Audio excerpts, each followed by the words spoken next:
উচ্চ রক্তচাপ একটি নীরব রোগ এবং ভিতরে ভিতরে দেখা যায় এটা বিভিন্ন অর্গানকে ড্যামেজ করে ফেলে। এটা হার্ট অ্যাটাকের একটি কারণ, কিডনি ফেইলিউরের একটি কারণ, তারপরে স্ট্রোকের মতো একটি ভয়াবহ পঙ্গুত্বের একটি কারণ। কোনো উপসর্গ নেই যেগুলো দেখলে কেউ বুঝবেন যে উনি উচ্চ রক্তচাপে ভুগছেন কিনা? ঘাড়ে ব্যথা হচ্ছে, নেক পেইন হচ্ছে, অথবা দেখা যায় এপিস্টেক্সিস, যেটাকে আমরা বলে থাকি নাক দিয়ে হঠাৎ করে রক্ত পড়ছে। সারা জীবনেই ওষুধ খেতে হয় হাইপারটেনশনের? এটা আসলে পেশেন্ট টু পেশেন্ট ভ্যারি করে।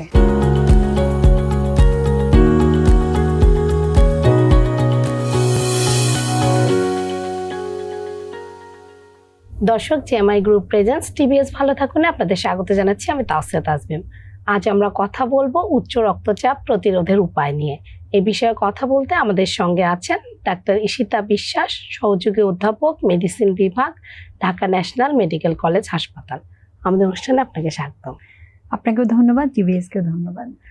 আপনি জানেন যে বাংলাদেশের প্রতি 4 জনে 1 জন উচ্চ রক্তচাপে ভুগছেন। বাংলাদেশে উচ্চ রক্তচাপের সমস্যা এত জটিল কেন বা বাড়ছে কেন? আচ্ছা, খুবই আমিও আপনার সাথে একমত। দিন দিন আসলে উচ্চ রক্তচাপের রোগী আমাদের দেশে বেড়েই চলছে এবং এটি একটি বড় জনস্বাস্থ্য সমস্যা।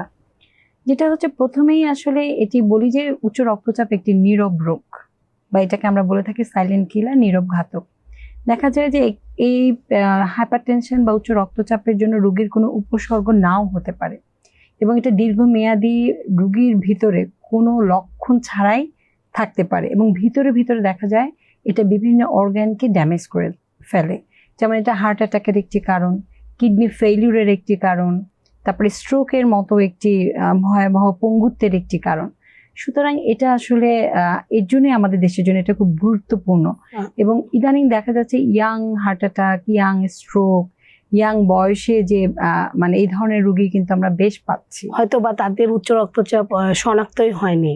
হ্যাঁ, এবং বাংলাদেশে 50% রোগী জানেই না যে তার ভিতরে আসলে হাইপারটেনশন বা সে উচ্চ রক্তচাপে ভুগছে। আচ্ছা, আপনি বললেন যে লক্ষণগুলা বোঝা যায় না, এমনিতে কি কোনো উপসর্গ নেই যেগুলো দেখলে কেউ বুঝবেন যে উনি উচ্চ রক্তচাপে ভুগছেন কিনা?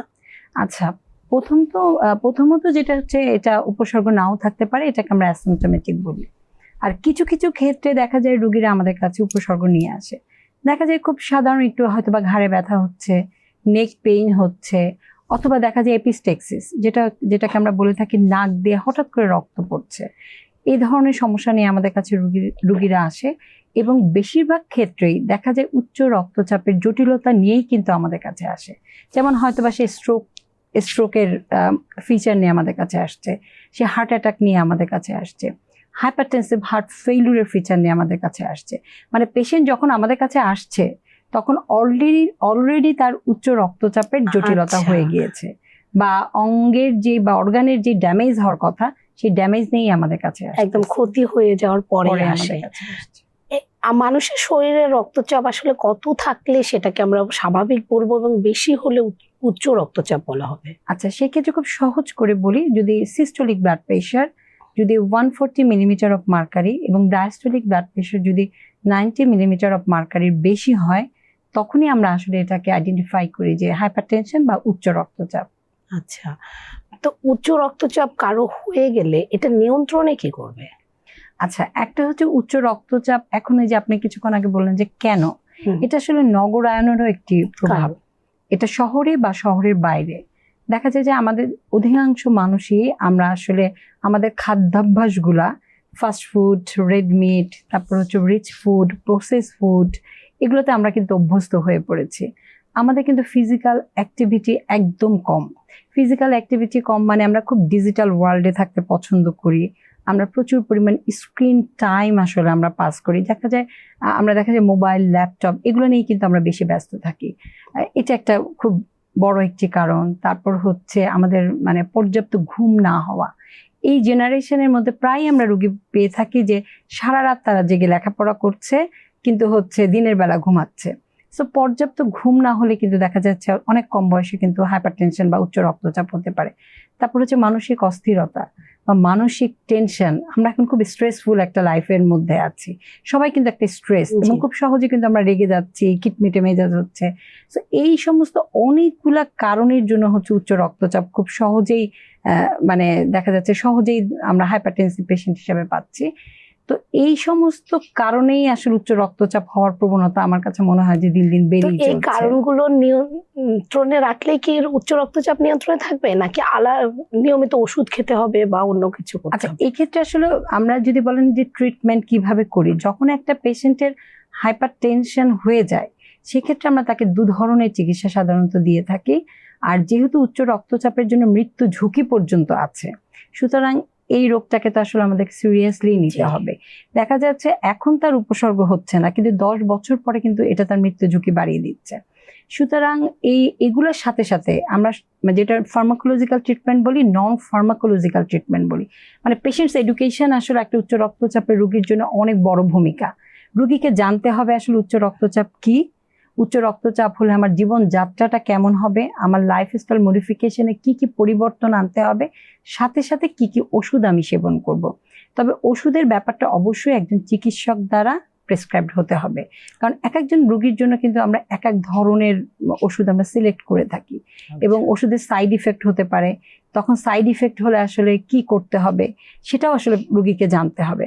সো একটা উচ্চ রক্তচাপে যারা ভুগছেন তাদের জন্য ফার্মাকোলজিক্যাল ট্রিটমেন্টও অবশ্যই নিতে হবে, সাথে নন ফার্মাকোলজিক্যাল ট্রিটমেন্ট বা যে জীবনযাত্রার পরিবর্তন, এটারও একটি উল্লেখযোগ্য ভূমিকা রয়েছে। আপনি বললেন যে উচ্চ রক্তচাপ থেকে মৃত্যু ঝুঁকি রয়েছে, এটা কি যখন নন কমিউনিকেবল ডিজিজ গুলো বেড়ে যায় সেটা কি বোঝাচ্ছেন যে স্ট্রোক বা হার্ট অ্যাটাক হচ্ছে, এটাই কি, নাকি অন্য কোনো কারণ আছে? না, একটা তো হার্ট অ্যাটাক হলে যে সাথে সাথে দেখা যায় 25 থেকে 35% পেশেন্টকে সাথে সাথে মৃত্যুবরণ করছে। তারপর যদি হার্ট ফেইলিউর হচ্ছে, হয়তো বা রোগী ওই সময় মারা যাচ্ছেন না, কিন্তু এটা কিন্তু তার লাইফ এক্সপেক্টেন্সি অনেক কমায় দিচ্ছে, হয়তো বা 10 বছর পরে সে মারা যাবে। এবং এটা নীরব রোগ হওয়াতে যেটা হচ্ছে যে জটিলতা এত বেশি হয়, এবং এটা কিন্তু আমাদের আর্থসামাজিক প্রেক্ষাপটে এটা অত্যন্ত ব্যয়বহুল। সবার পক্ষে এতগুলো ওষুধ রেগুলার খাওয়া, তারপর রেগুলার চিকিৎসকের কাছে ফলো আপ করা, প্রত্যেকটা জিনিস কিন্তু আসলে ব্যয়বহুল। এটা আমাদের দেশের সাধারণ মানুষের জন্য কিন্তু সবসময় মেনে চলা কঠিন, এবং এর ফলে কিন্তু অনেক তাড়াতাড়ি কিন্তু মানুষ মৃত্যুবরণ করছে। এবং দেখা যেত যে মানুষটা হয়তো বা তার হাইপারটেনশনটাকে যদি প্রতিরোধ করতে পারতো বা হাইপারটেনশনটাকে যদি নিয়ন্ত্রণ করতে পারতো, সেক্ষেত্রে সে হয়তো বা 80 বছর বাঁচতে পারতো, কিন্তু সেক্ষেত্রে হয়তো বা তার জটিলতা হয়ে 40 বছর বা 50 বছর বয়সী পেশেন্ট মারা যাচ্ছে। এবং অসুস্থতার সাথে সাথে এটা কিন্তু একটি পরিবারের জন্য একটি বার্ডেন, একটি রাষ্ট্রের জন্য কিন্তু এটা একটি বার্ডেন। এই যে আপনি বললেন যে উচ্চ রক্তচাপের যে জটিলতাগুলো কি স্ট্রোক হয়ে যেতে পারে, বা উচ্চ রক্তচাপ ডায়াবেটিস থাকলে অন্যান্য সব নন কমিউনিকেবল ডিজিজের ঝুঁকিটা বেড়ে যায়, এই জটিলতাগুলোই বেশি? এই জটিলতাগুলো বেশি হচ্ছে। এছাড়া চোখেও মারাত্মক সমস্যা তৈরি করে, যেটাকে আমরা হাইপারটেনসিভ রেটিনোপ্যাথি বলি। এছাড়া পেরিফেরাল ভাস্কুলার ডিজিজ, অনেক সময় দেখা যায় পেশেন্ট কিছু দূর হাঁটলে তার হচ্ছে পায়ে ব্যথা হয়। তো এই ধরনের সমস্যাও কিন্তু হয়, মানে একদম চোখ থেকে শুরু করে, ব্রেন থেকে শুরু করে, হার্ট থেকে শুরু করে, কিডনি থেকে শুরু করে, আমাদের রক্তনালী থেকে সবকিছু কিন্তু হাইপারটেনশন দ্বারা এফেক্ট হতে পারে বা উচ্চ রক্তচাপ দ্বারা ক্ষতিগ্রস্ত হতে পারে। আচ্ছা, আমাদের দেশে তো উচ্চ রক্তচাপ নিয়ে অনেকগুলো মিথ আছে যে তেঁতুল খেলে বোধহয় প্রেশার কমে যায়। আসলে কি যায়? না, এটা আসলে আমাদের সমাজে প্রচলিত একটি ধারণা, এবং রোগীরা এসে আমাদের বলে যে মাঝে মাঝে আমার প্রেশার বাড়ে, তখন আমি তেঁতুল খাই, তেঁতুল খেলে কমে। এটা আসলে পুরোটাই মিথ, এবং এর কোনো বৈজ্ঞানিক ভিত্তি নাই। বরং তেঁতুলের সাথে আবার লবণ মাখিয়ে খেয়ে আরো প্রেশার আসলে অনেক সময় বেড়ে বা প্রেশার আরো অনেক দেখা গেল এত বেশি বেড়ে গেল, ওইভাবে পেশেন্ট আমাদের কাছে আসে। ঘাড় ব্যথা হলেই কি হাই প্রেশার হয়? না, ঘাড় ব্যথা বা নেক পেইনের অনেক কারণ আছে। অনেক সময় হতেই পারে। অনেকে মনে করে যে আমরা অনেক সময় রোগীকে আমরা জিজ্ঞাসা করি যে আপনি যে হাই প্রেশার আপনি বুঝেন কিভাবে, কারণ আমার ঘাড় ব্যথা হয়। বাট ঘাড় ব্যথা হলেই যে প্রেশার বাড়বে এটা আসলে ভুল। অনেক ঘাড় ব্যথা সার্ভাইকাল স্পন্ডাইলোসিস হতে পারে, মাস্কুলোস্কেলেটাল পেইন আছে, অনেক ধরনের পেইনের জন্য ঘাড় ব্যথা হতে পারে। আপনি বললেন যে উচ্চ রক্তচাপের ওষুধ দিয়েও তো চিকিৎসা হয়। আমরা অনেকের কাছেই শুনি যে একবার ওষুধ খেলে আর কখনোই ছাড়া যাবে না, সারা জীবন খেতে হবে। আসলে কি সারা জীবনই ওষুধ খেতে হয় হাইপারটেনশনে? আচ্ছা, এটা আসলে পেশেন্ট টু পেশেন্ট ভ্যারি করে। হ্যাঁ, এক একজন রোগীর ক্ষেত্রে আমাদের কাছে এখন যেমন দেখা গেল যে একটা পেশেন্ট আসলে তার অতিরিক্ত ওজন, হয়তো বা 80 কেজি 90 কেজি, তার হাইটের তুলনায় অতিরিক্ত ওজন, সাথে তার হাইপারটেনশন আছে। সে কিন্তু যদি তার ওজনটাকে নিয়ন্ত্রণে আনে, অনেক ক্ষেত্রেই কিন্তু আমরা কিছু কিছু পেশেন্টের ক্ষেত্রে আমরা প্রেশার ওষুধ কিন্তু উজ্জ্ব করতে পারি। আচ্ছা। তারপর কিছুক্ষণ আগে যেটা বললাম যে সে যদি জীবনযাত্রার মধ্যে পরিবর্তন আনে, যেমন সে পর্যাপ্ত যদি ঘুমায়, রেগুলার যদি এক্সারসাইজ করে, তার খাদ্যাভ্যাসের মধ্যে যদি তার ফাস্ট ফুড, তারপর হচ্ছে রিচ ফুড, এগুলো যদি অ্যাভয়েড করে শাকসবজি ফলমূল খায়, ওয়েট রিডাকশন করে, আচ্ছা। তারপর হচ্ছে মানসিক স্ট্রেস কমায়, এই জীবনযাত্রাকে যদি কেউ সত্যিকারের অর্থে ফলো করে, প্লাস হচ্ছে রেগুলার ওষুধ খায়, অনেক ক্ষেত্রে কিন্তু আমরা ওষুধটাকে উইথড্র করতে পারি। আচ্ছা। কিন্তু বেশিরভাগ ক্ষেত্রেই হয় কি, পেশেন্ট আসলে এগুলো ফলো করে না, দেখা যায় যে ওজন আরো বেড়ে যাচ্ছে, তখন দেখা যায় আগে দুটো অ্যান্টি হাইপারটেনসিভ লাগতো, তার ক্ষেত্রে কিন্তু আবার আরো একটা অ্যান্টি হাইপারটেনসিভ অনেক সময় আমাদের অ্যাড করতে হয়। এটা আসলে নির্ভর করে রোগী থেকে রোগীর উপর। এবং নিয়মিত ওষুধ না খেলে তো একটা স্ট্রোকের ঝুঁকিও বোঝায় থাকে। অবশ্যই ফ্লাকচুয়েটিং ব্লাড প্রেশার, এবং অনেক সময় দেখা যায় যে হঠাৎ করে অনেক পেশেন্ট এসে আমাদের বলে আমরা তো 2-3টা ওষুধ খাচ্ছি কিন্তু প্রেশার আসলে কন্ট্রোল হচ্ছে না। ব্যাপারটা আসলে তা না, পেশেন্টের কমপ্লায়েন্সে হয়তো বা 2-3 দিন সে প্রেশার ওষুধে খেলো না, তারপর আবার যখন প্রেশার বাড়তি পাচ্ছে তখন আবার প্রেশার ওষুধ খাচ্ছে, তখন প্রেশার ওষুধ খেয়ে আবার কিছুটা ব্লাড প্রেশার কমলো, তখন আবার একটা ডিসকন্টিনিউ করলো। এটাই আমাদের দেশের একটা কমন সিনারিও। আচ্ছা। ইরেগুলার অ্যান্টি হাইপারটেনসিভ নেওয়ার প্রবণতা বেশি। আপনি জানেন যে হাইপারটেনশনের রোগীদের আবার আরেকটা সমস্যার কথা বলে, কোলেস্টেরল বেড়ে গেছে রক্তে, কোলেস্টেরল মাত্রা বেড়ে গেলে আসলে তাহলে আরো ঝুঁকিটা কি বেড়ে যায়? আচ্ছা, এটা আসলে একটা মেটাবলিক ডিসঅর্ডার, যাদের হাইপারটেনশন থাকে তাদের দেখা যায় ডায়াবেটিস হওয়ার প্রবণতা বেড়ে যায়, তাদের রক্তে কোলেস্টেরল বা রক্তে চর্বির আধিক্যতা বা অসামঞ্জস্যতা অনেক বেশি থাকে, এটাকে আমরা বলি ডিসলিপিডিমিয়া। এটাও কিন্তু একটি নীরব ঘাতক বা নীরব রোগ, মানে শুরুর দিকে আসলে কেউ জানেও না যে তার ব্লাডে কোলেস্টেরল লেভেল এত বেশি, ট্রাইগ্লিসারাইড লেভেল এত বেশি, আমরা যেটাকে বলি খারাপ কোলেস্টেরল এলডিএল, এটাও অনেক বেশি। তো দেখা যায় যে হাইপারটেনশনের সাথে সাধারণত ডিসলিপিডিমিয়া একসাথে থাকে। আচ্ছা, তাহলে ওই রক্তে কোলেস্টেরল নিয়ন্ত্রণে কি করবে হাইপারটেনশনের রোগীরা? আচ্ছা, এটা যেহেতু তাদের রক্তে, প্রথমেই বললাম যে চর্বি জাতীয় খাবারটা আসলে কম খেতে হবে, বিশেষ করে যেটা খারাপ চর্বি। এই যে আমাদের বাইরে যে খাবারগুলো পাওয়া যায়, এগুলো দেখবেন যে একই তেলে বারবার করে ভাজতেছে, এই যে ট্রান্সস্যাচুরেটেড ফ্যাট, এটা আমাদের শরীরের জন্য খুবই খারাপ। তারপর রেড মিট, গরুর মাংস, খাসির মাংস, এই জেনারেশন বাচ্চাদের দেখবেন যে মাংস ছাড়া তারা ভাতই খায় না। তারপর প্রচুর পরিমাণ আসলে শাক সবজি ফলমূল খাওয়া উচিত, কারণ শাক সবজি ফলমূলের মধ্যে কিন্তু ফাইবার জাতীয় খাবার থাকে, প্রচুর পরিমাণ অ্যান্টি অক্সিডেন্ট থাকে, এগুলোতে আসলে আমরা এখন ইউজ টু না। সুতরাং এটা কিন্তু আসলে কোলেস্টেরলের মাত্রা বাড়িয়ে দেয়। আমরা কিন্তু পেশেন্টদের বাদাম খেতে বলি, বাদাম খেলে কিন্তু দেখা যায় যে খারাপ কোলেস্টেরলটা কমে যায় আর হচ্ছে ভালো কোলেস্টেরলটা বাড়ে। তারপর রেগুলার এক্সারসাইজ করলে কিন্তু এইচডিএল বাড়ে, এলডিএলটা কমে।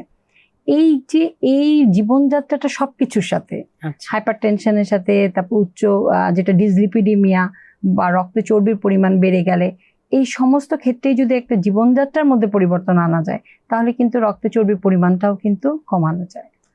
আপনি আমরা শুরুতে বললাম যে উচ্চ রক্তচাপে তেমন লক্ষণ থাকে না, আবার অনেকে ঘাড় ব্যথা নিয়ে আসে, কেউ উচ্চ রক্তচাপে ভুগছেন কি না, কি ধরনের পরীক্ষা নিরীক্ষা করলে নিশ্চিত হওয়া যায়?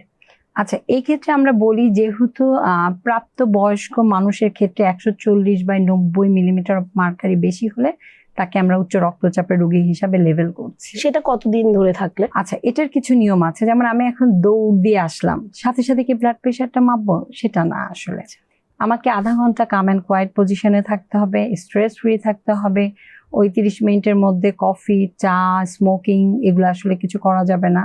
তো এবং আমি এরকম সিটিং পজিশনে থাকবো, আমার ব্যাকটা হচ্ছে সাপোর্টে থাকতে হবে, হাত দুটো হচ্ছে সাপোর্ট থাকতে হবে, এবং হাতটা অবশ্যই হার্টের লেভেলে থাকতে হবে, তারপর ব্লাড প্রেশারটা মনিটর করতে হবে। এবং অ্যাটলিস্ট 3 বার যদি আমি 140/90 বেশি পাই তখন আসলে তাদেরকে আমরা লেভেল করি যে উচ্চ রক্তচাপের। 3 বার মানে কি একদিনে 3 বার? একদিনে 3 বার না, হয়তো প্রথম দিন পেলাম, তারপরের দিন আবার আমি যেটা বললাম যে আইডিয়ালি যে কন্ডিশনে মাপা উচিত, তারপরের দিন দেখলাম বা তারপরের দিন দেখলাম, এরকম যদি পারসিস্টেন্টলি আমরা আসলে বেশি পাই তখনই আসলে তাকে আমরা লেভেল করি যে তার উচ্চ রক্তচাপ এসে ভুগছেন। তাহলে আর কি কোনো পরীক্ষা নিরীক্ষা আছে নাকি? আচ্ছা, যখন একটা পেশেন্টকে আমরা লেভেল করে ফেলি যে তার উচ্চ রক্তচাপ আছে, তখন তার কিছু রুটিন টেস্ট থাকে সাধারণত আমরা করি, কারণ সাথে কোনো অর্গান ড্যামেজ আছে কিনা এটা বোঝার জন্য। যেমন আমরা একটা সিবিসি করতে পারি, সিরাম ক্রিয়েটিনিন দেখতে পারি যে তার কিডনিটা ভালো আছে কিনা, ইউরিন আরএমই। আর কিছুক্ষণ আগে যেহেতু আমি বললাম যে হাইপারটেনশনের সাথে ডায়াবেটিস থাকে, সুতরাং তার ব্লাড গ্লুকোজ লেভেলটা কেমন আছে, রক্তে চর্বির পরিমাণটা কেমন আছে, এটা দেখার জন্য লিপিড প্রোফাইল। তারপর অনেক সময় দেখা যায় যদি বুকে ব্যথা বলে বা পেশেন্টের কোনো সিমটম থাকে, সেক্ষেত্রে ইসিজি, ইকোকার্ডিওগ্রাফি, এই পরীক্ষাগুলো সাধারণত আমরা করে থাকি। আচ্ছা, আপনি ব্লাড প্রেশার আর পরীক্ষার আমাদের একটা নিয়মের কথা বললেন, এটা আমরা আগে কখনো শুনিনি। একটা মানুষের মধ্যে কনফিউশন থাকে যে কোন মেশিনে আসলে প্রেশার মাপাটা ঠিক। আচ্ছা, আমরা এখানে দুটো মেথডই কিন্তু মাপতে পারি। একটা বাজারে এখন যেটাকে ডিজিটাল বা অটোমেটেড মেশিন বলি, এটা তো কাছাকাছি পাওয়া যায়, অবশ্যই সেটা ভালো ব্র্যান্ডের হওয়া উচিত। আর সাথে যেটা ম্যানুয়ালটা হচ্ছে সবচেয়ে আইডাল, কিন্তু আসলে ম্যানুয়ালটার সাথে দক্ষতারও প্রয়োজন রয়েছে, সবাই অনেক সময় মাপতে পারে না। দুটো দিয়েই আসলে মাপা গেলে একটি ধারণা পাওয়া যায় যে তার হয়তো বা 10-15 অনেক সময় ভ্যারি করতে পারে, কিন্তু একটা ধারণা যে এখন তার ব্লাড প্রেশার কতটুকু আছে। মানুষ সাধারণত এখন কিন্তু ডিজিটালে, হ্যাঁ, এটা ইউজ টু, কারণ আমাদের দেশে আসলে ম্যানুয়ালের সাথে সবাই আসলে দেখতে পারে না। তবে অনেক সময় দেখা যায় যে আপনি বাসায় তো অটোমেটেডটা রাখা সহজ, ওটাতেও আপনি মাপতে পারেন। সাধারণত দিনে কিভাবে বুঝবে অটোমেটেডটা যারা ইউজ করে? না, এটা দিনে আমরা সাধারণত 2বার মাপতে বলি, সাধারণত সকালের দিকে ব্রেকফাস্টের আগে অথবা রাতে ডিনারের আগে, এবং কিছুক্ষণ আগে যে আমি উল্লেখ করলাম যে পেশেন্ট স্ট্রেস না, মানে দৌড় দিয়ে এসেই আপনি ব্লাড প্রেশার মাপবেন তা না। প্রথমে একটু ধীর স্থির হয়ে বসবেন। বসে মাপতে হয়? হ্যাঁ, বসেও মাপা যায়, শুয়েও মাপা যায়, তবে আমরা বসেই মাপতে বলি। আচ্ছা আচ্ছা। না, অনেকে আমরা যারা অটোমেটেড মেশিনটা ইউজ করি আমরা কনফিউজ থাকি যে আসলে এটা ভালো ব্র্যান্ডের যদি কেনা হয়, সাধারণত অ্যাকুরেট বললাম না প্রথমে 5-10 একটু ভ্যারি করতে পারে, কিন্তু খুব বেশি আসলে ভ্যারি করে না। এটা আপনি একটা ধারণা পাবেন যে এখন মানে কারেন্ট আপনার ব্লাড প্রেশার কত। আচ্ছা, আমরা একেবারে শেষ পর্যায়ে চলে আসছি। আপনি আমাদের একটু বলবেন যে আমরা তো উচ্চ রক্তচাপের অনেকগুলো বিষয়ে জানলাম, প্রতিরোধে কি করতে হবে? আচ্ছা, এটা খুব ভালো একটা প্রশ্ন। এই হাইপারটেনশনটা কিন্তু চাইলে উচ্চ রক্তচাপ এবং উচ্চ রক্তচাপের জটিলতাগুলা আমরা কিন্তু প্রতিরোধ করতে পারি। তবে এটার জন্য সবচেয়ে বড় যেটা হচ্ছে আমাদের সচেতনতা, এবং সচেতনতার কোনো বিকল্প নাই। এটা ছোটবেলা থেকেই একদম স্কুল লেভেল থেকে যদি আমরা স্কুল গোয়িং বাচ্চাদের নিয়ে কাজ করি যে আমাদের সুস্থ থাকার জন্য আমাদের যেন হাইপারটেনশন না হয়, আমরা ছোটবেলা থেকেই কিছু গুড হ্যাবিটস, একটা ডিসিপ্লিন লাইফ, এই জায়গাটা আমাদেরকে একদম ছোটবেলা থেকে এটা তার লাইফের সাথে যদি ফলো করতে পারে, সে খুব সহজেই কিন্তু উচ্চ রক্তচাপটাকে প্রতিরোধ করতে পারে। প্রথমে যেটা হচ্ছে তার ব্যালেন্স ডায়েট বা সুষম খাদ্যাভ্যাস, পর্যাপ্ত ঘুম, মানসিক স্ট্রেস কমানো, তারপর একটা ব্যাড হ্যাবিট স্মোকিং, অ্যালকোহল, এই ব্যাড হ্যাবিটগুলো যেন থেকে আমরা বিরত থাকি। তারপর হচ্ছে রেগুলার এক্সারসাইজ করা, এটা হতে পারে আউটডোর গেমস হতে পারে, তারপর হচ্ছে সুইমিং হতে পারে, রেগুলার সিম্পল ওয়াকিং হতে পারে, এবং আইডিয়াল বডি ওয়েট। আমাদের দেশে দেখা যাচ্ছে আমাদের খাদ্যাভ্যাস এবং আমাদের ল্যাক অফ এক্সারসাইজের জন্য আমরা সবাই কিন্তু আসলে ওজন আমাদের আইডিয়াল যা থাকা উচিত বা আমাদের বিএমআই যেটা থাকা উচিত আমাদের কিন্তু সেটা নেই। আমাদের ওজন কিন্তু অতিরিক্ত। এই অতিরিক্ত ওজন, স্থূলতা বা অবেসিটি থেকে হাইপারটেনশন, ডায়াবেটিস, তারপর আরেকটা কথা যেটা অবস্ট্রাকটিভ স্লিপ অ্যাপনিয়া, এগুলো এখন কিন্তু খুবই নন কমিউনিকেবল ডিজিজের মধ্যে খুবই উদ্বেগজনক হারে বেড়ে চলছে, এবং ইয়াংদের মধ্যেও এটা বেড়ে চলছে। সুতরাং সুস্থ থাকার জন্য আমাদের এই সমস্ত দিকগুলো আসলে খেয়াল রাখতে হবে। আমাদেরকে সময় দেওয়ার জন্য আপনাকে ধন্যবাদ। আপনাকেও অসংখ্য ধন্যবাদ। এই ছিল জিএমআই গ্রুপ প্রেজেন্টস টিবিএস ভালো থাকুন। আমাদের সঙ্গে থাকার জন্য ধন্যবাদ।